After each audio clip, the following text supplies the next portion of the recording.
광야 40년이 끝났습니다. 모세는 느보산에서 눈을 감았고 이스라엘은 이제 요단강 너머 약속의 땅을 바라보고 있습니다. 그러나 강은 범람기였습니다. 물은 거세게 흐르고 건너편에는 성벽 도시들이 버티고 있습니다. 인간의 눈으로 보면 불가능한 순간 하나님은 새로운 지도자를 세우십니다. 바로 여호수아입니다. 모세의 죽음은 단순한 세대 교체가 아니었습니다. 그것은 이스라엘 역사상 가장 위대한 지도자의 퇴장이었습니다. 출애굽을 이끌고 홍해를 가르고 시내산에서 십계명을 받았던 그 모세. 40년간 백성의 불평과 반역을 견디며 광야를 인도했던 그 중재자. 그의 빈자리는 누구도 채울 수 없어 보였습니다. 여호수아는 모세의 수종자로 평생을 살았습니다. 그는 늘 모세의 뒤에 서 있던 사람이었습니다. 시내산에 올라갈 때도 모세를 따라갔고 회막에서 물러나지 않았던 충성스러운 보좌관이었습니다. 40년 전 가나안을 정탐했을 때도 갈렙과 함께 유일하게 긍정적인 보고를 했던 믿음의 사람이었습니다. 그러나 이제 그는 홀로 서야 했습니다. 바로 그때 하나님의 음성이 들립니다. 내 종 모세가 죽었으니 이제 너는 이 모든 백성과 더불어 일어나 이 요단을 건너 내가 그들 곧 이스라엘 자손에게 주는 그 땅으로 가라. 명령은 분명했지만 그 무게는 상상을 초월했습니다. 200만 명이 넘는 백성을 이끌고 적대적인 땅으로 들어가야 합니다. 그러나 하나님은 단순히 명령만 하지 않으셨습니다. 약속을 주셨습니다. 내가 모세와 함께 있었던 것 같이 너와 함께 있을 것이요 너를 떠나지 아니하며 버리지 아니하리니. 그리고 3번이나 반복하십니다. 강하고 담대하라. 강하고 담대하라. 강하고 담대하라. 두려움은 자연스러운 것입니다. 그러나 하나님의 임재가 있을 때 우리는 담대할 수 있습니다. 그런데 하나님이 주신 승리의 비결은 놀라웠습니다. 이 율법책을 내 입에서 떠나지 말게 하며 주야로 그것을 묵상하여 그 안에 기록된 대로 다 지켜 행하라. 그리하면 내 길이 평탄하게 될 것이며 내가 형통하리라. 전투 전략도 아니고 무기 목록도 아니고 동맹국 명단도 아니었습니다. 말씀 묵상 순종. 이것이 가나안 정복의 진짜 무기였습니다. 승리는 칼에서 오는 것이 아니라 말씀에 대한 순종에서 온다는 원리. 이것은 여호수아서 전체를 관통하는 주제가 됩니다. 여호수아는 즉시 준비에 들어갑니다. 그는 백성에게 3일 안에 요단을 건널 것이라고 선포합니다. 그리고 요단 동편에 이미 기업을 받은 르우벤, 갓, 므낫세 반 지파에게 특별한 요청을 합니다. 너희는 여기 안주할 수 있지만 너희 형제들이 다 기업을 얻을 때까지 함께 싸워야 한다. 그들은 흔쾌히 응답합니다. 당신이 우리에게 명령한 것은 다 행하겠고 당신이 우리를 보내는 곳에는 어디든지 가겠나이다. 이것은 언약 공동체의 모습입니다. 내가 이미 받았다고 해서 끝이 아닙니다. 형제의 필요가 나의 책임입니다. 그러나 본격적인 전쟁 전에 여호수아는 정보가 필요했습니다. 그는 몰래 투 정탐꾼을 여리고로 보냅니다. 여리고는 요단강 서쪽의 첫 번째 관문이자 가나안 중부로 진입하는 전략적 요충지였습니다. 두 정탐꾼은 성 안으로 잠입하여 라합이라는 여인의 집에 들어갑니다. 라합은 기생이었습니다. 사회적으로 가장 낮은 계층, 도덕적으로 비난받는 직업, 이방 여인. 그러나 바로 이 여인에게서 놀라운 신앙 고백이 터져나옵니다. 여호와께서 이 땅을 너희에게 주신 줄을 내가 아노라. 우리가 너희를 심히 두려워하며 이 땅 주민들이 다 너희 앞에 간담이 농나니 이는 너희가 애굽에서 나올 때에 여호와께서 너희 앞에서 홍해 물을 마르게 하신 일과 너희가 요단 저쪽에 있는 아모리 사람의 두 왕 시온과 옥에게 행한 일 곧 그들을 전멸시킨 일을 우리가 들었음이니라. 우리가 듣자 곧 마음이 녹았고 너희로 말미암아 사람이 정신을 잃었나니 너희의 하나님 여호와는 위로는 하늘에서도 아래로는 땅에서도 하나님이시니라. 이 고백은 신학적으로 완벽합니다. 라합은 출애굽 사건을 알고 있었고 그것을 통해 여호와가 누구신지 깨달았습니다. 그녀는 소문으로 들었지만 믿음으로 받아들였습니다. 그리고 행동했습니다. 그녀는 정탐꾼을 지붕에 숨기고 추격자들을 다른 방향으로 보냈습니다. 자신의 목숨을 걸고 이스라엘 편에 선 것입니다. 그리고 그녀는 간청합니다. 나를 살려주겠다고 맹세하소서. 나의 부모와 남녀 형제와 그들에게 속한 모든 사람을 살려주소서. 정탐꾼들은 그녀에게 붉은 줄을 창문에 매라고 지시합니다. 심판이 임할 때 그 표가 구원의 증거가 될 것입니다. 라합의 붉은 줄. 그것은 출애굽 때 문설주에 바른 어린 양의 피를 연상시킵니다. 그리고 훗날 십자가의 붉은 피를 예표하는 자비의 표였습니다. 심판 속에서도 하나님은 자비의 길을 남겨두십니다. 믿음으로 그 길을 택하는 자에게 구원이 임합니다. 놀라운 것은 라합 이후에 예수 그리스도의 족보에 등장한다는 사실입니다. 이방 여인 기생이었던 그녀가 구속의 역사 안으로 들어온 것입니다. 은혜는 우리의 과거를 묻지 않습니다. 정탐꾼들이 돌아와 보고합니다. 여호와께서 그온 땅을 우리 손에 넘겨주셨으므로 그 땅의 모든 주민이 우리 앞에서 간담이 녹더이다. 40년 전 10명의 정탐꾼이 두려움의 보고를 했던 것과 대조됩니다. 상황은 비슷했지만 관점이 달랐습니다. 40년 전에는 우리는 메뚜기 같고 그들은 거인 같다고 했지만 이번에는 그들이 우리 앞에서 녹는다고 보고합니다. 차이는 무엇일까요? 40년간 광야에서 하나님의 신실함을 경험한 세대의 믿음이었습니다. 이제 백성 전체가 요단강 앞에 섰습니다. 물은 여전히 범람하고 있었습니다. 봄철 헤르몬산의 눈이 녹아 요단강은 가장 수위가 높고 유속이 빠른 시기였습니다. 인간적으로 불가능한 상황이었습니다. 그러나 하나님은 언약궤를 맨 제사장들에게 먼저 물에 들어가라 명하십니다. 믿음은 항상 첫걸음을 요구합니다. 확실해진 다음에 순종하는 것이 아니라 순종할 때 길이 열립니다. 제사장들이 언약궤를 메고 요단강에 발을 디딥니다. 물가가 아니라 물속으로. 그 순간 기적이 일어났습니다. 상류 곧 사르단에 가까운 아담성 곁에 흐르던 물이 멈추어 서서 쌓이고 아라바의 바다 여매로 내려가는 물은 온전히 끊어짐에 백성이 여리고 앞으로 바로 건넜더라. 물리학적으로 불가능한 일이었습니다. 상류에 물이 쌓이고 하류의 물은 계속 흘러내려 강바닥이 드러났습니다. 마치 40년 전 홍해가 갈라졌던 것처럼 요단강이 갈라졌습니다. 다만 이번에는 모세의 지팡이가 아니라 언약궤가 상징이었습니다. 하나님의 임재가 길을 여는 것입니다. 백성이 건너는 동안 제사장들은 강 한가운데 서 있었습니다. 마지막 한 사람이 건널 때까지 그들의 발은 마른 땅을 밟고 있었습니다. 진흙이 아니라 마른 땅. 하나님은 철저하게 역사하십니다. 여호수아는 12지파를 대표하는 12명의 남자를 불러 각자 강 한가운데 제사장들이 섰던 바로 그곳에서 돌을 하나씩 가져오게 합니다.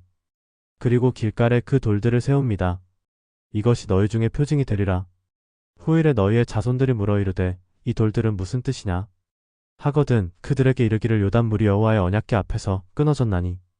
곧 언약궤가 요단을 건널 때에 요단물이 끊어졌으므로 이 돌들이 이스라엘 자손에게 영원히 기념이 되리라. 기억의 돌이었습니다. 다음 세대가 하나님의 신실함을 잊지 않도록. 신앙은 전승되어야 합니다. 우리가 경험한 하나님을 다음 세대에게 이야기해야 합니다. 요단 도하의 의미는 단순히 지리적 이동이 아니었습니다. 그것은 영적 전환점이었습니다. 광야 세대가 끝나고 약속의 세대가 시작된 것입니다. 노예의 자녀에서 전사의 세대로, 방랑에서 정착으로, 준비에서 실행으로. 그리고 이 모든 것이 하나님의 주도로 이루어졌습니다. 길가에 도착한 여호수아는 중요한 결정을 내립니다. 백성에게 할례를 행하는 것입니다. 광야 40년 동안 태어난 세대는 할례를 받지 못했습니다. 하나님과의 언약표가 사라진 채로 한 세대가 자란 것입니다. 이것은 영적으로 심각한 문제였습니다. 그러나 전략적으로는 더 심각했습니다. 지금 적진 한가운데 있습니다. 여리고는 눈앞에 있고 주변 도시국가들은 경계 태세입니다. 이 순간에 모든 남자를 할례로 무력화시키는 것은 자살행위처럼 보였습니다. 회복되기까지 며칠이 걸립니다. 그 기간은 완전히 무방비 상태입니다. 그러나 여호수아는 순종합니다. 하나님의 명령이 군사 전략보다 우선이기 때문입니다. 그리고 놀랍게도 아무 일도 일어나지 않습니다. 주변 왕들이 요단 도하 소식을 듣고 간담이 녹아 정신을 잃었기 때문입니다. 하나님이 보호하신 것입니다. 할례를 마친 후 하나님이 말씀하십니다. 내가 오늘 애굽의 수치를 너희에게서 굴러가게 하였다. 할례는 단순한 의식이 아니었습니다. 그것은 정체성의 회복이었습니다. 이제 그들은 다시 온전한 언약 백성입니다. 그리고 그들은 가나안 땅에서 처음으로 유월절을 지킵니다. 40년 만에 지키는 유월절. 그날 저녁 그들은 그 땅의 소산을 먹습니다. 무교병과 폭근곡식. 그리고 다음날 40년간 내리던 만나가 멈췄습니다. 매일 아침 장막 밖에 내려있던 그 하늘의 양식이 더 이상 내리지 않았습니다. 이제 약속의 땅에서 나는 소산을 먹을 때가 된 것입니다. 광야의 시대가 끝나고 정착의 시대가 시작되었습니다. 하나님은 각 단계마다 필요한 것을 공급하십니다. 광야에는 만나를, 가나안에는 땅의 소산을. 유월절 다음날 여호수아는 여리고 가까이를 정찰하다가 한 사람을 만납니다. 칼을 빼들고 서 있는 자. 여호수아가 그에게 다가가 묻습니다. 너는 우리 편이냐 우리 적의 편이냐? 이것은 자연스러운 질문입니다. 전쟁을 앞둔 지휘관으로서 아군인지 적군인지 확인해야 합니다. 그러나 그의 대답은 예상 밖이었습니다. 아니라 나는 여호와의 군대 장관으로 이제 왔느니라. 그는 어느 편도 아니었습니다. 아니, 정확히 말하면 하나님 편이었습니다. 이것은 중요한 전환입니다. 우리는 종종 하나님을 우리 편으로 만들려고 합니다. 우리의 계획에 하나님의 축복을 구합니다. 그러나 진짜 질문은 하나님이 우리 편인가? 가 아니라 우리가 하나님 편인가? 입니다. 여호수아는 즉시 깨달았습니다. 그는 땅에 엎드려 경배하고 묻습니다. 내 주여, 종에게 무슨 말씀을 하시나이까? 군대 장관이 대답합니다. 내 발에서 신을 벗으라. 내가 선 곳은 거룩하니라. 이 말은 모세가 불붙는 떨기나무 앞에서 들었던 바로 그 말입니다. 여호수아에게 이것은 소명의 확인이었습니다. 모세처럼 당신도 거룩한 사명을 받았다는 확증. 그리고 이 조언은 여호수아에게 중요한 진리를 각인시킵니다. 전쟁은 인간의 것이 아니라 하나님의 것입니다. 우리는 하나님을 우리 편으로 만들 수 없습니다. 우리가 하나님 편에 서야 합니다. 이제 여리고 성 공략이 시작됩니다. 여리고는 난공불락의 요새였습니다. 이중 성벽, 높은 망대, 충분한 식량 저장고, 장기간 포위를 견딜 수 있는 구조였습니다. 이스라엘에게는 공성 무기가 없었습니다. 사다리도 파성태도 투석기도 없었습니다. 그런데 하나님이 주신 전략은 기이했습니다. 너는 모든 군사와 더불어 그 성을 한번 돌되 엿새 동안을 그리하라.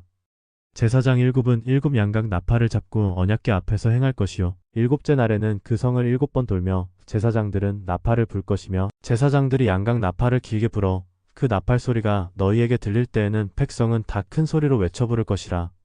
그리하면 그 성벽이 무너져 내리리니. 공성전 교과서 어디에도 없는 방법이었습니다. 공격도 아니고 협상도 아닙니다. 그저 걷는 것입니다. 하루에 한 바퀴씩 엿새 동안. 제사장들은 나팔을 불고 언약궤는 앞에서 행하고 군사들은 따라갑니다.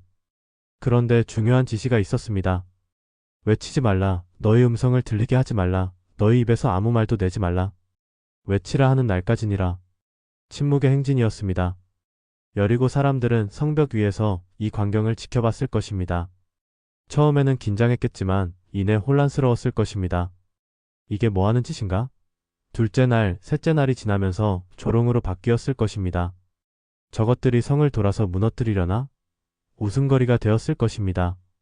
그러나 여호수아와 이스라엘은 묵묵히 순종했습니다. 인간의 이해를 넘어서는 명령이었지만 그들은 행했습니다. 7째 날이 왔습니다. 이날은 7바퀴를 돌아야 했습니다. 새벽부터 시작했을 것입니다. 한 바퀴, 두 바퀴, 세 바퀴. 침묵 속에 오직 나팔 소리와 발소리만 들렸습니다. 6바퀴, 7바퀴. 마지막 바퀴를 다 돌았을 때 제사장들이 나팔을 길게 불었습니다. 그리고 여호수아가 외쳤습니다. 외치라. 여호와께서 너희에게 이 성을 주셨느니라. 백성이 일제히 함성을 질렀습니다. 그 순간 성벽이 무너졌습니다. 그냥 무너진 것이 아니라 무너져 내렸습니다. 안쪽으로 무너진 것입니다. 정상적인 붕괴라면 바깥쪽으로 무너져야 합니다. 그러나 이 성벽은 안으로 무너졌습니다. 물리학을 거스르는 붕괴였습니다. 이것은 인간의 힘으로 된 것이 아니라는 증거였습니다. 군사들은 무너진 성벽을 타고 곧장 성 안으로 돌입했습니다. 여호수아는 정탐꾼들에게 명령합니다. 라합의 집으로 가서 그 여인과 그에게 속한 모든 것을 끌어내라. 약속을 지킨 것입니다. 라합과 그 가족은 성 밖 안전한 곳으로 인도되었습니다. 성 전체가 불타고 모든 생명이 진멸되는 가운데 붉은 줄 아래 있던 그들만 살아남았습니다. 심판 속에 자비가 있었습니다. 믿음은 구원합니다. 여리고는 완전히 진멸되었습니다. 사람뿐 아니라 가축까지. 은금과 동철 기명들은 여호와의 곳간에 들어갔습니다. 그리고 여호수아는 저주를 선포합니다. 누구든지 일어나서 이 여리고 성을 건축하려 하는 자는 여호와 앞에서 저주를 받을 것이라. 그 기초를 쌓을 때에 장자를 잃을 것이요 문을 세울 때에 막내를 잃으리라. 이 저주는 훗날 아합 왕 시대에 그대로 성취됩니다. 여리고는 하나님의 심판의 기념비로 남겨진 것입니다. 여호수아의 명성이 온 땅에 퍼졌습니다. 그러나 승리의 기쁨은 오래가지 못했습니다. 다음 목표는 아이성이었습니다. 여리고에 비하면 작은 성읍이었습니다. 여호수아는 정탐꾼을 보내 정찰하게 합니다. 그들이 돌아와 보고합니다. 모든 백성을 올라가게 하지 마시고 2, 3천 명만 올라가서 아이를 치게 하소서. 그들은 소수이니 모든 백성을 그리로 보내어 수고롭게 하지 마소서. 합리적으로 들렸습니다. 그러나 여기에 함정이 있었습니다. 그들은 소수인이라는 판단, 인간의 계산이 하나님의 명령을 대신하기 시작한 것입니다. 여호수아는 그 말을 따라 3천 명만 보냅니다. 그런데 아이성 사람들이 그들을 쳐서 패퇴시켰습니다. 36명이 죽었습니다. 숫자로는 많지 않습니다. 그러나 충격은 엄청났습니다. 여리고 이후 첫 전투에서 패배한 것입니다. 백성의 마음이 녹아 물같이 되었습니다.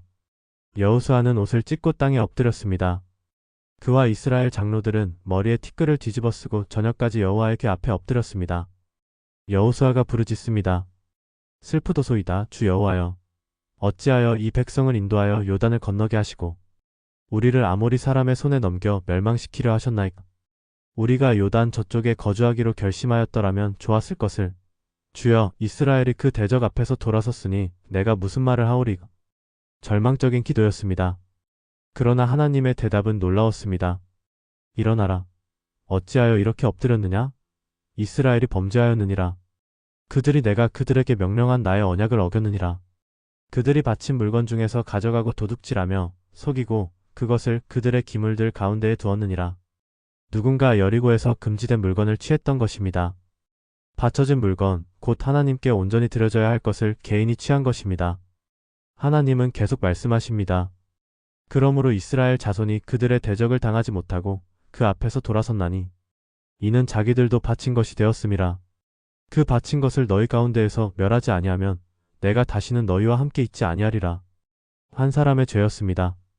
그러나 그 죄가 전체 공동체를 오염시켰습니다. 이것이 언약 공동체의 원리입니다. 우리는 개인이면서 동시에 하나입니다. 한 지체가 아프면 온 몸이 아픕니다. 한 사람의 불순종이 모두를 위험에 빠뜨립니다. 다음날 아침 여호수아는 백성을 지파별로 나오게 합니다. 제비를 뽑습니다. 먼저 지파, 그 다음 족속, 그 다음 가족, 마지막으로 개인. 단계적으로 좁혀갑니다. 범인이 숨을 곳이 없습니다. 드디어 유다 지파 세라의 증손, 삽디의 손자, 갈미의 아들 아간이 지목되었습니다. 여호수아가 아간에게 말합니다. 내 아들아, 이스라엘의 하나님 여호와께 영광을 돌려 그 앞에 자백하라. 내가 행한 일을 내게 알리라. 내게 숨기지 말라. 내 아들아라는 호칭이 가슴을 찌릅니다. 여호수아는 심판자이면서 동시에 아버지 같은 마음으로 말하고 있습니다. 그는 아간에게 회개의 기회를 줍니다. 아간이 대답합니다. 참으로 나는 이스라엘의 하나님 여호와께 범죄하였나이다. 내가 이같이 행하였나이다. 내가 노력한 물건 중에 시날 산의 아름다운 외투한 벌과 은 200세겔과 무게가 50세겔 되는 금덩이 하나를 보고 탐내어 가졌나이다. 보소서, 이제 그것들을 내 장막 가운데 땅속에 감추었는데 은은 그 밑에 있나이다. 그의 고백에는 죄의 전 과정이 담겨 있습니다. 보고 탐내어 가졌나이다. 이것은 에덴 동산에서 하와가 선악과를 먹었던 과정과 똑같습니다. 보기에 아름답고 먹음직하고 지혜롭게 할 만큼 탐스러워 취한 것입니다. 죄의 패턴은 변하지 않습니다. 보는 것에서 시작하여 욕망으로 이어지고 행동으로 마무리됩니다. 사람을 보내어 확인하니 과연 그대로였습니다. 그것들을 여호수아와 이스라엘 모든 자손 앞에 가져다 놓았습니다. 여호수아가 말합니다. 내가 어찌하여 우리를 괴롭게 하였느냐? 여호와께서 오늘 너를 괴롭게 하시리라. 온 이스라엘이 그와 그의 아들 딸들과 소와 나귀와 양과 장막과 그의 모든 소유를 이끌고 아골 골짜기로 갔습니다. 그들을 돌로 치고 불로 사르고 그 위에 돌무더기를 쌓았습니다. 현대의 우리 눈에는 가혹해 보입니다. 왜 가족까지? 왜 가축까지? 그러나 이것은 거룩의 원리를 가르치는 것이었습니다. 죄는 격리되어야 합니다. 전염병처럼 퍼지기 전에 제거되어야 합니다. 특히 공동체 전체가 하나님의 임재 가운데 있을 때는 더욱 그렇습니다. 그리고 아간의 가족이 그 물건들이 집에 감춰진 것을 몰랐을 가능성은 거의 없습니다. 침묵은 공범이 됩니다. 아골은 괴롭게 하다는 뜻입니다. 그 골짜기 이름은 아간의 죄와 그 결과를 영원히 기억하게 합니다. 죄를 처리한 후에야 여호와께서 그의 진노를 거두시니라고 기록됩니다. 하나님의 진노가 풀렸습니다. 이제 다시 함께 하실 준비가 된 것입니다. 하나님이 여호수아에게 말씀하십니다. 두려워하지 말라, 놀라지 말라. 군사를 다 거느리고 일어나 아이로 올라가라. 보라, 내가 아이 왕과 그의 백성과 그의 성읍과 그의 땅을 다 내 손에 넘겨주었노니 이번에는 전략도 허락하십니다. 매복을 사용할 수 있습니다. 그리고 이번에는 노력한 물건과 가축을 취할 수 있습니다. 여리고는 첫 열매로 하나님께 온전히 드려야 했지만 이제는 전리품을 나눌 수 있습니다. 여호수아는 정교한 전략을 세웁니다. 군사 3만 명을 밤에 성 뒤쪽에 매복시킵니다. 그리고 자신은 나머지 군대를 이끌고 성 앞으로 다가갑니다. 아이 왕이 군대를 이끌고 나옵니다. 여호수아가 거짓으로 패하는 척하며 후퇴합니다. 아이 군대가 추격합니다. 성을 비우고 나온 것입니다. 그때 매복해 있던 군사들이 성으로 들어가 불을 지릅니다. 아이 왕이 뒤를 돌아보니 성에서 연기가 오릅니다. 함정에 빠진 것을 깨달았지만 이미 늦었습니다. 앞에서는 돌아선 이스라엘 군대가, 뒤에서는 성에서 나온 매복 부대가 협공합니다. 아이는 완전히 멸망당했습니다. 승리 후 여호수아는 중요한 일을 합니다. 그는 에발산에 제단을 쌓습니다. 다듬지 않은 돌로 모세가 명령한 대로 그 위에 번제와 화목제를 드립니다. 그리고 돌에 모세의 율법을 기록합니다. 이스라엘 회중을 그리심산과 에발산 사이 골짜기에 모읍니다. 절반은 그리심산 앞에, 절반은 에발산 앞에. 레위인들이 중앙에 서서 율법을 낭독합니다. 축복과 저주, 순종의 결과와 불순종의 결과. 이것은 단순한 승전 기념식이 아니었습니다. 가나안 정복의 한가운데서 언약을 재확인하는 것입니다. 우리는 군사력으로 이기는 것이 아니라 언약으로 이긴다는 선언입니다. 여리고는 순종으로 이겼고 아이는 불순종으로 졌다가 회개로 다시 이겼습니다. 패턴이 분명해졌습니다. 승리의 공식은 순종입니다. 그런데 다음 사건은 언약 백성의 또 다른 약점을 드러냅니다. 기브온 사람들이 모이를 꾸밉니다. 그들은 히위 족속으로 가나안 7족속 중 하나였습니다. 진멸되어야 할 대상이었습니다. 그러나 그들은 살 길을 찾았습니다. 낡고 헤어진 옷을 입고 해진 가죽 부대에 포도주를 담고 마른 떡을 가지고 이스라엘 진영으로 왔습니다. 그들이 말합니다. 우리는 먼 나라에서 왔나이다. 당신들의 하나님 여호와의 명성을 들었나이다. 애굽에서 행하신 모든 일과 요단 저쪽 아모리 사람의 두 왕에게 행하신 모든 일을 들었나이다. 우리 장로들과 우리 나라의 모든 주민이 우리에게 일러 말하기를 너희는 여행할 양식을 손에 가지고 가서 그들을 맞이하여 이르기를 우리는 당신들의 종이니 이제 우리와 약조하라 하였나이다. 그들의 이야기는 설득력이 있었습니다. 떡은 정말 마르고 곰팡이가 쓸었습니다. 부대는 터지고 기워져 있었습니다. 신발은 다 떨어져 있었습니다. 물증이 완벽했습니다. 이스라엘 지도자들이 그 양식을 받아 먹어 보았습니다. 마른 떡, 오래된 포도주. 그럴듯했습니다. 그래서 그들과 평화 조약을 맺었습니다. 생명을 보장하는 맹세를 했습니다. 그런데 치명적인 실수가 있었습니다. 성경은 기록합니다. 여호와께 묻지 아니하였더라. 아간 사건 때는 하나님이 직접 알려주셨습니다. 그러나 이번에는 인간의 판단으로만 결정했습니다. 눈에 보이는 증거만 믿었습니다. 기도하지 않았습니다. 사흘 후 진실이 드러났습니다. 기브온 사람들이 이웃에 사는 사람들임이 밝혀진 것입니다. 회중이 지도자들에게 원망했습니다. 왜 그들과 맹세했습니까? 그러나 지도자들이 대답합니다. 우리가 이스라엘의 하나님 여호와를 두고 그들에게 맹세하였은즉 이제 그들을 건드리지 못하리라.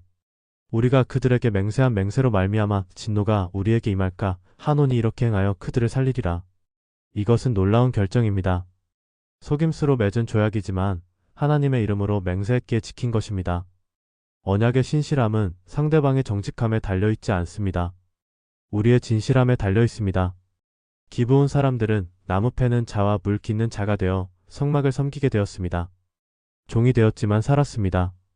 그리고 그들은 후에 사울 왕이 이 맹세를 어기고 그들을 죽이려 했을 때 다윗이 그들을 보호하는 것을 보게 됩니다. 하나님은 수백 년이 지나도 약속을 지키십니다. 이 사건은 중요한 교훈을 줍니다. 첫째, 겉모습만 보지 말라. 마른 떡과 해진 신발은 증거가 아닙니다. 둘째, 반드시 하나님께 묻고 기도하라. 여호와께 묻지 아니하였더라는 구절이 얼마나 큰 대가를 치르게 하는지. 셋째, 맹세는 지켜야 한다. 설령 속았더라도 하나님의 이름으로 한 약속은 신성합니다. 기브온 조약은 즉각적인 파장을 일으킵니다. 예루살렘 왕 아도니세덱이 소식을 듣습니다. 기브온이 이스라엘과 화친하였고 그들 중에 있다는 소식. 기브온은 큰 성읍이었고 왕도의 하나였으며 아이보다 크고 그 사람들은 다 강했습니다. 그런 기브온이 이스라엘 편이 되었다는 것은 심각한 위협이었습니다. 아도니세덱은 4명의 다른 왕들과 연합군을 만듭니다.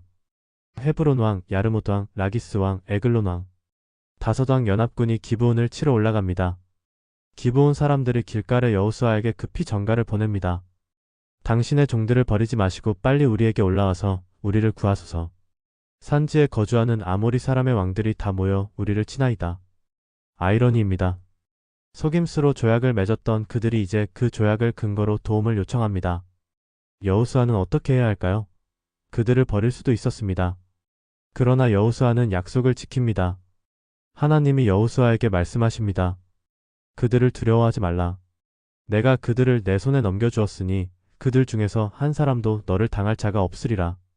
여호수아는 밤새 행군합니다. 길갈에서 기브온까지 약 35km를 밤새 올라갑니다. 새벽에 갑자기 나타나 적을 기습합니다. 여호와께서 그들을 이스라엘 앞에서 패하게 하십니다.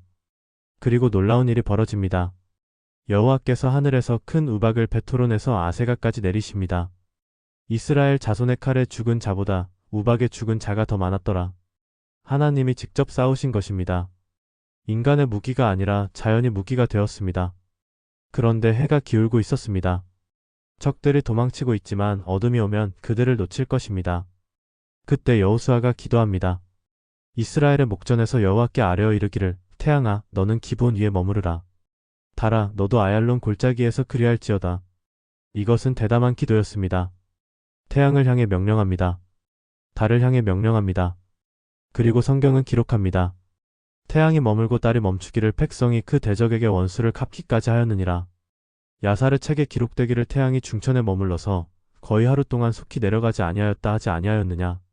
여호와께서 사람의 목소리를 들으신 이 같은 날은 전에도 없었고 후에도 없었나니 이는 여호와께서 이스라엘을 위하여 싸우셨음이니라. 해가 멈췄습니다. 정확히 말하면 지구의 자전이 멈췄습니다. 과학적으로 불가능한 일입니다. 지구는 적도에서 시속 1670km로 자전하고 있습니다. 갑자기 멈추면 모든 것이 파괴될 것입니다. 그러나 하나님은 전능하십니다. 물리 법칙을 만드신 분이 그 법칙을 초월하실 수 있습니다. 이 기적은 무엇을 말합니까? 전쟁의 주인은 인간이 아니라 하나님이시라는 것입니다. 그분은 시간마저 멈추실 수 있습니다. 5왕은 막대다 굴에 숨었습니다. 여호수아는 굴 어기를 큰 돌로 막고 사람을 세워 지키게 한 후 계속 추격했습니다. 전투가 끝난 후 왕들을 굴에서 끌어내어 그들의 목을 밟게 했습니다. 이것은 완전한 승리의 상징입니다. 그리고 나무에 달아 저녁까지 두었다가 해질 때에 내려 굴에 던지고 큰 돌로 굴 어기를 막았습니다. 이날의 승리로 남부 가나안이 열렸습니다. 여호수아는 계속 진군합니다. 막게다, 림나, 라기스, 에글론, 헤브론, 트빌 하나하나 점령해 갑니다. 여호수아가 온 땅 곧 산지와 남방과 평지와 경사지와 그 모든 왕을 쳐서 하나도 남기지 아니하고 무릇 호흡이 있는 것은 하나도 남기지 아니하고 진멸하였으니 이스라엘의 하나님 여호와께서 명령하신 것과 같았더라. 북부도 가만히 있지 않았습니다. 하솔 왕 야빈이 소식을 듣고 동맹군을 소집합니다. 마돈 왕, 시므론 왕, 악삽 왕, 그리고 북쪽과 남쪽과 동쪽과 서쪽의 수많은 왕들. 그들이 그들의 모든 군대를 거느리고 나왔으니 민중이 많기가 해변의 모래 같고 말과 병거도 심히 많았더라. 압도적인 숫자였습니다. 그러나 하나님이 여호수아에게 말씀하십니다. 그들로 말미암아 두려워하지 말라. 내일 이맘때에 내가 그들을 이스라엘 앞에 넘겨 다 죽게 하리니 너는 그들의 말 뒷다리 힘줄을 끊고 그들의 병거를 불사르라. 말의 뒷다리 힘줄을 끊으라는 명령은 군사력을 의지하지 말라는 뜻입니다. 전리품으로 말과 병거를 취할 수 있었지만 하나님은 그것들을 파괴하라 하십니다. 우리의 승리는 군사력에 있지 않고 하나님께 있다는 선언입니다. 여호수아는 그들을 메론 물가에서 쳤습니다. 여호와께서 그들을 이스라엘의 손에 넘기셨습니다. 큰 시돈까지 미스르본마임까지 동쪽 미스바 골짜기까지 추격하여 한 사람도 남기지 않았습니다. 하솔은 불태웠지만 다른 성읍들은 약탈만 하고 백성을 죽였습니다. 여호수아가 여호와께서 모세에게 명령하신 것을 다 행하였으며 여호와께서 모세에게 명령하신 모든 것 중 하나도 빠뜨리지 아니하였더라. 12장은 정복한 왕들의 목록입니다. 요단 동편에서 모세가 친왕 2, 요단 서편에서 여호수아가 친왕 31명, 총 33명의 왕. 이것은 완전한 승리의 기록입니다. 그러나 중요한 구절이 있습니다. 여호수아가 늙어 나이가 많음에 여호와께서 그에게 이르시되 너는 늙어 나이가 많고 아직도 점령하지 못한 땅이 많이 남아있느니라. 승리했지만 미완성입니다. 전쟁은 끝났지만 정복은 계속되어야 합니다. 13장부터 21장까지는 땅 분배의 긴 기록입니다. 컷 보기엔 지루한 경계선과 성읍 명단입니다. 그러나 이것은 신학적으로 중요합니다. 하나님은 추상적으로 약속하지 않으십니다. 구체적으로 주십니다. 유다 지파가 어느 산지를, 에브라임이 어느 골짜기를, 므낫세가 어느 평야를 받는지 정확히 기록됩니다. 갈렙이 여호수아에게 찾아옵니다. 85세의 노인입니다. 그는 45년 전 가데스 바네아에서 가나안을 정탐했던 그 갈렙입니다. 여호수아와 함께 유일하게 긍정적인 보고를 했던 사람입니다. 그가 말합니다.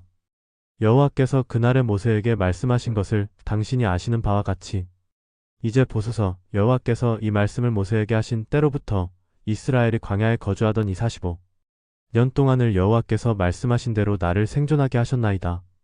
보소서. 오늘 내가 85세로 된 모세가 나를 보내던 날과 같이 오늘도 강건하니 나의 힘이 그때와 같아서 싸움에나 출입에 감당할 수 있사온즉 그날에 여호와께서 말씀하신 이 산지를 내게 주소서. 그곳에는 아낙 사람이 있고 그 성읍들은 크고 견고하나 여호와께서 나와 함께 하시면 내가 여호와께서 말씀하신 대로 그들을 쫓아내리이다. 85세의 전쟁을 자원합니다. 가장 어려운 산지, 거인족이 사는 곳을 달라고 합니다.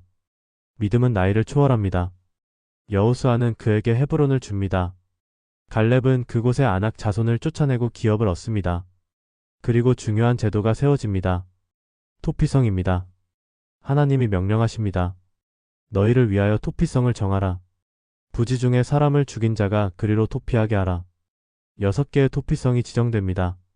요단 동편의 3곳, 서편의 3곳, 베셀, 라못, 골란, 게데스, 세겜, 헤브론. 이것은 놀라운 정의 시스템입니다. 실수로 사람을 죽인 자와 고의로 죽인 자를 구분합니다. 피해 보복자가 복수하려 쫓아올 때 토피성으로 도망칠 수 있습니다. 성문에 이르면 장로들에게 자기 사정을 말하고 성 안으로 받아들여집니다. 그리고 공정한 재판을 받습니다. 고의가 아니라고 판명되면 대제사장이 죽을 때까지 그 성에서 보호받습니다. 대제사장이 죽으면 자기 성으로 돌아갈 수 있습니다. 이것은 정의와 자비의 균형입니다. 폭수를 허락하되 무분별한 보복은 막습니다. 재판을 보장합니다. 죄의 경중을 따집니다. 오늘날 사법 제도의 원형이 여기 있습니다. 그리고 영적으로 토피성은 그리스도를 예표합니다. 죄인이 도망쳐 들어가 보호받는 곳, 심판에서 벗어나는 피난처. 레위 지파에게는 기업 땅이 없습니다. 대신 48개 성읍이 주어집니다. 각 지파의 땅 안에 흩어져 있습니다. 여호와께서 모세를 통하여 명령하신 대로 이스라엘 자손이 자기들의 기업에서 레위 사람에게 준 성읍들과 그 목초지는 이러하니라. 하나님이 그들의 기업이기 때문입니다. 그들은 흩어져 살지만 바로 그 흩어짐이 전 이스라엘의 율법을 가르치는 통로가 됩니다.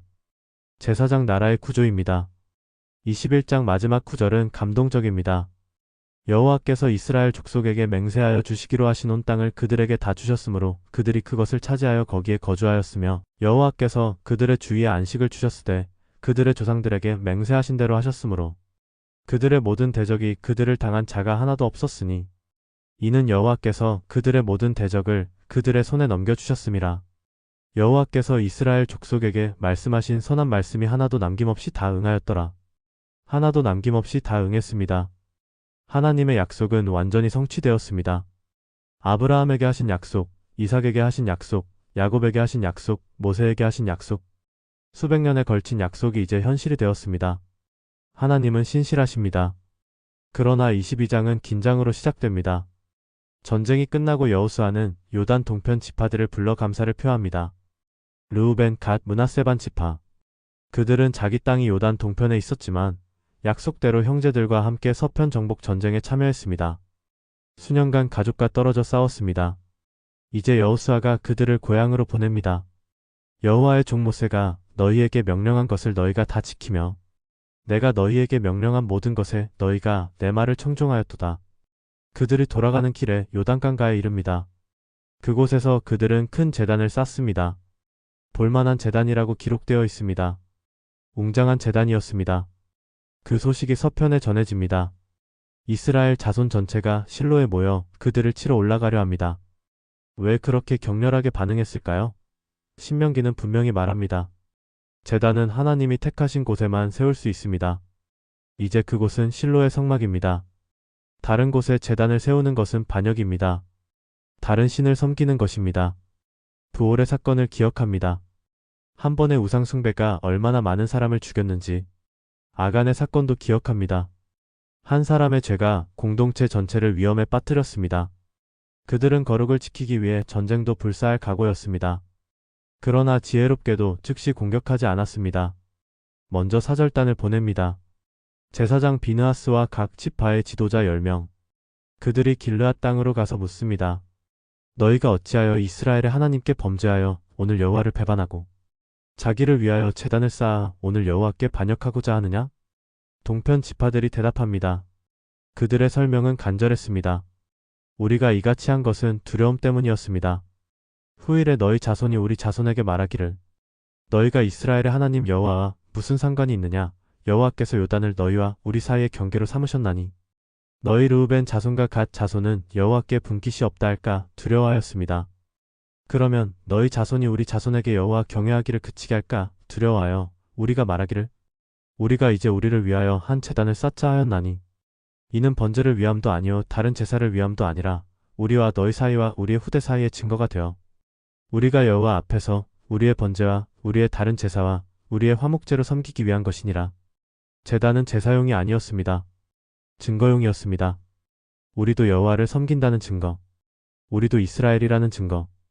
요단강이 물리적 경계가 되어 영적 경계가 되는 것을 막기 위한 것이었습니다. 비느하스와 지도자들이 이 말을 듣고 기뻐했습니다. 오늘 우리가 여호와께서 우리 중에 계신 줄을 아노니 이는 너희가 이 죄를 여호와께 범하지 아니하였음이라. 너희가 이제 이스라엘 자손을 여호와의 손에서 건졌느니라.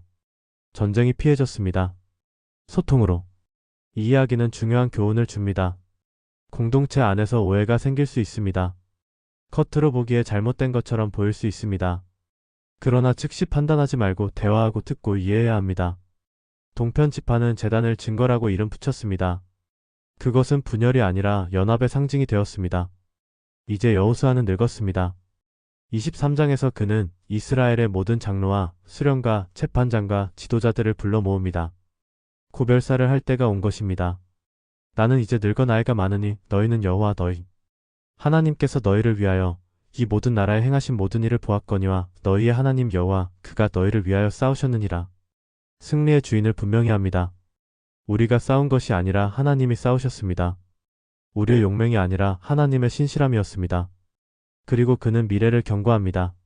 만일 너희가 돌이켜 너희 가운데에 남아있는 이 민족들을 가까이하여 더불어 혼인하며 서로 왕래하면 너희는 확실히 알라. 너희의 하나님 여호와께서 이 민족들을 너희 목전에서 다시는 쫓아내지 아니하시리니 그들이 너희에게 올무가 되며 덫이 되며 너희의 옆구리에 채찍이 되며 너희의 눈에 가시가 되어 너희가 마침내 너희의 하나님 여호와께서 너희에게 주신 이 아름다운 땅에서 멸절하리라. 언약은 조건부입니다. 은혜는 공짜이지만 책임이 따릅니다. 순종하면 복을 받고 불순종하면 저주를 받습니다. 이것은 위협이 아니라 현실입니다. 여호수아는 자신의 죽음을 예감하며 말합니다. 보라, 나는 오늘 온 세상이 가는 길로 가거니와 너희의 하나님 여호와께서 너희에게 대하여 말씀하신 모든 선한 일이 하나도 틀리지 아니하고 다 너희에게 응하여 그 중에 하나도 어김이 없었음을 너희의 모든 마음과 모든 뜻으로 아는 바라. 하나님의 약속은 하나도 어김이 없었습니다. 모두 성취되었습니다. 그러므로 경고도 반드시 성취될 것입니다. 여호와께서 너희에게 말씀하신 모든 선한 말씀이 너희에게 임한 것 같이 여호와께서 모든 불길한 말씀도 너희에게 임하게 하사 너희의 하나님 여호와께서 너희에게 주신 이 아름다운 땅에서 너희를 멸절하기까지 하실 것이라. 24장 세겜에서 마지막 언약 갱신이 열립니다. 여호수아가 이스라엘의 모든 지파를 세겜에 모으고 이스라엘 역사를 처음부터 다시 들려줍니다. 여호와께서 이같이 말씀하시기를 옛적에 너희의 조상들 곧 아브라함의 아버지 나홀의 아버지 데라가 강 저쪽에 거주하여 다른 신들을 섬겼으나 내가 너희의 조상 아브라함을 강 저쪽에서 이끌어내어 가나안 온 땅에 두루행하게 하고 그의 씨를 번성하게 하려고 그에게 이삭을 주었으며 이야기는 계속됩니다. 야국가에서 출애굽 광야, 발람, 요단도하, 여리고 그리고 지금까지 하나님이 주어로 시작하는 문장들입니다. 내가 이끌어내었고 내가 주었으며 내가 보냈고 내가 쳤고 내가 너희 앞에서 쫓아냈고 모든 것이 하나님의 행하심입니다. 그리고 결정적인 문장이 나옵니다. 내가 너희에게 너희가 수고하지 아니한 땅을 주었고 너희가 건축하지 아니한 성읍들을 주었더니 너희가 그 가운데에 거주하며 너희가 또 자기가 심지 아니한 포도원과 감람원의 열매를 먹는다 하셨느니라. 모든 것이 은혜입니다. 우리가 일군 땅이 아닙니다. 우리가 지은 집이 아닙니다. 우리가 심은 나무가 아닙니다. 그러나 우리가 누리고 있습니다. 이것이 은혜입니다. 그러므로 선택하라는 것입니다. 그러므로 이제는 여호와를 경외하며 온전함과 진실함으로 그를 섬기라. 너희의 조상들이 강 저쪽과 애굽에서 섬기던 신들을 치워버리고 여호와만 섬기라. 만일 여호와를 섬기는 것이 너희에게 좋지 않게 보이거든 너희 조상들이 강 저쪽에서 섬기던 신들이든지 또는 너희가 거주하는 땅에 있는 아모리 족속의 신들이든지 너희가 섬길 자를 오늘 택하라. 선택의 순간입니다. 그러나 여호수아는 자신의 입장을 먼저 밝힙니다. 오직 나와 내 집은 여호와를 섬기겠노라. 이것은 역사상 가장 유명한 신앙 고백 중 하나입니다. 나와 내 집은 여호와를 섬기겠노라. 가족 단위의 결단입니다. 개인의 신앙이 가정의 신앙으로 확장됩니다. 나만 믿는 것이 아니라 우리 집이 믿습니다. 리더십의 결단입니다. 백성이 대답합니다. 우리가 여호와를 버리고 다른 신들을 섬기는 일을 결단코 하지 아니하오리니 이는 우리 하나님 여호와 그가 우리와 우리 조상들을 인도하여 애굽 땅 종 되었던 집에서 올라오게 하시고 우리 목전에서 그 큰 이적들을 행하시고 우리가 행한 모든 길과 우리가 지나온 모든 백성들 중에서 우리를 보호하셨음이며 여호와께서 또 모든 백성 곧 이 땅에 거주하던 아모리 족속을 우리 앞에서 쫓아내셨음이라. 그러므로 우리도 여호와를 섬기리니 그는 우리 하나님이심이니이다. 확신에 찬 대답입니다. 그러나 여호수아는 경고합니다. 너희가 여호와를 능히 섬기지 못하리니 그는 거룩하신 하나님이시요 질투하시는 하나님이시니 너희의 잘못과 죄를 사하지 아니하실 것이라. 만일 너희가 여호와를 버리고 이방 신들을 섬기면 너희에게 복을 내리신 후에라도 돌이켜 너희에게 재앙을 내리시고 너희를 멸하시리라. 이것은 이상한 말입니다. 백성이 헌신하겠다고 하는데 지도자가 너희는 못한다고 말합니다. 왜일까요? 이것은 현실을 직시하게 하는 것입니다. 섬김은 쉽지 않습니다. 언약은 가볍지 않습니다. 하나님은 장난이 아닙니다. 신중하게 결정하라는 것입니다. 그러나 백성은 다시 말합니다. 아니니다. 우리가 여호와를 섬기겠나이다. 여호수아가 세 번째로 확인합니다. 너희가 여호와를 택하고 그를 섬기리라 하였으니 스스로 증인이 되었느니라. 백성이 대답합니다. 우리가 증인이 되었나이다. 세 번의 확인입니다. 이것은 법적 절차입니다. 언약은 계약입니다.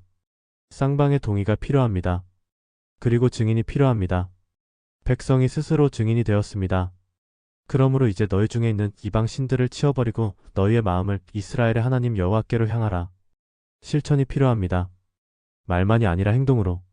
백성이 여호수아에게 말합니다. 우리 하나님 여호와를 우리가 섬기고 그의 목소리를 우리가 청종하리이다. 여호수아는 그날 세겜에서 백성과 더불어 언약을 맺고 그들을 위하여 율례와 법도를 제정합니다. 그리고 이 모든 말씀을 하나님의 율법책에 기록합니다. 큰 돌을 가져다가 여호와의 성소 곁 상수리나무 아래에 세웁니다. 그리고 백성에게 말합니다. 보라, 이 돌이 우리에게 증거가 되리니 이는 여호와께서 우리에게 하신 모든 말씀을 이 돌이 들었음이라. 그런즉 너희가 너희의 하나님을 배반하지 못하도록 이 돌이 증거가 되리라. 돌이 증거가 됩니다. 무생물이 증인이 됩니다. 이것은 상징입니다. 언약은 영원히 기록됩니다. 잊을 수 없습니다. 세대가 지나도 그 돌은 서 있을 것이고 그것을 보는 자손들은 조상들의 언약을 기억할 것입니다. 여호수아가 백성을 보냅니다. 각자 자기 기업으로. 그 후 여호수아가 110세에 죽습니다. 그를 딥낫세라에 장사합니다. 그의 기업의 경내 에브라임 산지 가하스 산 북쪽에 여호수아가 사는 날 동안과 여호수아 뒤에 생존한 장로들, 곧 여호와께서 이스라엘을 위하여 행하신 모든 일을 아는 자들이 사는 날 동안 이스라엘이 여호와를 섬겼더라. 이 문장은 희망이면서 동시에 경고입니다. 여호수아가 사는 동안은 섬겼습니다. 그를 아는 장로들이 사는 동안도 섬겼습니다. 그러나 그 다음은 사사기가 그 대답입니다. 여호와를 알지 못하는 다른 세대가 일어났더라. 신앙은 자동으로 전승되지 않습니다. 각 세대가 선택해야 합니다. 책은 또 하나의 장례로 끝납니다. 요셉의 뼈입니다. 이스라엘 자손이 애굽에서 가져온 요셉의 뼈를 세겜에 장사합니다. 야곱이 일베크시타의 세겜의 아버지 하몰의 자손들에게서 산 밭이었습니다. 그곳이 요셉 자손의 기업이 되었습니다. 요셉은 죽기 전에 말했습니다. 하나님이 반드시 너희를 돌보시고 이 땅에서 인도하여 내사 아브라함과 이삭과 야곱에게 맹세하신 땅에 이르게 하시리라. 하나님이 너희를 돌보시거든 너희는 내 뼈를 여기서 가지고 올라가라. 그 약속이 이제 성취되었습니다. 출애굽 때 모세가 가져온 요셉의 뼈가 400년 만에 약속의 땅에 안장된 것입니다. 그리고 엘르아살도 죽습니다. 아론의 아들 대제사장. 그를 에브라임 산지 기브아에 장사합니다. 그의 아들 비느하스에게 준 곳이었습니다. 한 시대가 완전히 끝났습니다. 출애굽 세대, 광야 세대, 정복 세대 모두 잠들었습니다. 여호수아서는 승리의 책입니다. 그러나 그 승리는 인간의 전략이나 용맹이 아니라 말씀에 대한 순종에서 왔습니다. 강하고 담대하라는 명령은 근육이 아니라 믿음을 요구했습니다. 여리고는 나팔로 무너졌고 아이는 회개로 정복되었습니다. 해는 기도로 멈췄습니다. 이것은 영적 전투였습니다. 여호수아서는 또한 언약의 책입니다. 하나님의 약속은 하나도 어김없이 성취되었습니다. 수백 년 전 아브라함에게 하신 약속이 이제 현실이 되었습니다. 내가 이 땅을 내 자손에게 주리라. 그 말씀이 이루어졌습니다. 하나님은 신실하십니다. 그러나 여호수아서는 경고의 책이기도 합니다. 정복은 끝났지만 투쟁은 계속됩니다. 땅을 차지했지만 거룩하게 살아야 합니다. 원수를 이겼지만 우상과 싸워야 합니다. 외적인 전쟁은 끝났지만 내적인 전쟁이 남았습니다. 그리고 그 전쟁이 더 어렵습니다. 오늘 우리에게 주는 교훈은 세 가지입니다. 첫째, 습관의 승리입니다. 여호수아에게 주어진 첫 명령은 이 율법책을 내 입에서 떠나지 말게 하며 주야로 묵상하라였습니다. 전투보다 묵상이 먼저였습니다. 전략보다 말씀이 우선이었습니다. 승리는 전장이 아니라 말씀 앞에서 결정됩니다. 매일의 말씀이 위기의 순간을 지탱합니다. 우리는 큰 일을 준비하려 합니다. 그러나 하나님은 작은 일상을 요구하십니다. 매일 아침 성경을 펴는 것, 주야로 묵상하는 것, 이것이 승리의 습관입니다. 둘째, 공동체의 안전장치입니다. 토피성은 정의와 자비를 동시에 구현했습니다. 폭수를 허락하되 무분별한 보복은 막았습니다. 재판을 보장했습니다. 죄의 경중을 따졌습니다. 실수와 고의를 구분했습니다. 오늘날 우리 공동체 안에도 이런 시스템이 필요합니다. 실수한 자를 보호하면서 공정하게 다룰 수 있는 시스템, 회복의 기회를 주면서도 책임을 묻는 시스템, 사랑과 진리의 균형, 자비와 정의의 조화. 이것이 건강한 공동체입니다. 셋째, 지속되는 결단입니다. 여호수아는 마지막까지 오늘 택하라고 말했습니다. 신앙은 한 번의 결단이 아니라 매일의 선택입니다. 세례받던 날의 고백만으로는 부족합니다. 오늘도 선택해야 합니다. 매일 아침 눈을 뜰 때마다 다시 결단해야 합니다. 오늘 당신의 집은 누구를 섬기겠습니까? 이것은 과거의 질문이 아니라 현재의 질문입니다. 매일의 질문입니다. 여호수아서는 끝났지만 이야기는 계속됩니다. 땅을 차지했지만 그 땅에서 어떻게 살 것인가? 원수를 이겼지만 어떻게 거룩을 유지할 것인가? 언약을 맺었지만 어떻게 지킬 것인가? 이 질문들이 다음 세대로 넘어갑니다. 그리고 사사기는 그 대답을 보여줍니다. 슬프게도 그들은 실패했습니다. 그때에는 이스라엘의 왕이 없으므로 사람이 각기 자기의 소견에 옳은 대로 행하였더라. 그러나 실패의 역사 속에서도 하나님은 신실하셨습니다. 사사들을 일으키시고 왕들을 세우시고 선지자들을 보내시고 마침내 한 아들을 보내셨습니다. 여호수아보다 더 위대한 여호수아, 곧 예수님. 그분은 우리를 진짜 가나안, 영원한 안식으로 인도하십니다. 여호수아가 이스라엘을 약속의 땅으로 인도했다면 예수님은 우리를 하나님 나라로 인도하십니다. 정복보다 더 어려운 것은 거룩하게 사는 시간입니다. 승리보다 더 힘든 것은 그 승리를 지키는 것입니다.